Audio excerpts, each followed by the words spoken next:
আসসালামু আলাইকুম গাইস, দেখেন দুপুরবেলা রান্না বসাইছি। এখন ধনিয়া পাতা দরকার, এই কারণে ছাদে চলে আসছি ধনিয়া পাতা নেওয়ার জন্য। দেখেন টাটকা টাটকা ধনিয়া পাতা এই টবে লাগাইছি, এই টবেও লাগাইছি। এই ধনিয়া পাতাগুলো সব এই টব থেকে উঠাইছি। দেখেন মানে টাটকা জিনিসের মজাই কিন্তু আলাদা। বাজার থেকে নিয়ে আসলে কি হয়, প্রয়োজন না হলে ওইটা নষ্ট হয়ে যায়।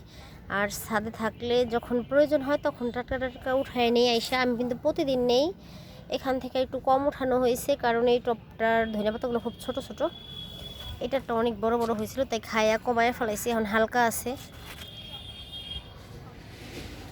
সবাই এরকম ছাদে টবে ব্যালকনিতে হোক বা ছাদে হোক টবে ধনিয়া পাতা বুনে দিবেন।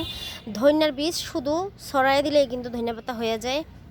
এটা আপনারা খুব ছোট টবেও বুনতে পারেন, সমস্যা নেই। মানে যত ছোট টবই হোক শুধু বীজ ছড়াই দিলেই হয়ে যাবে।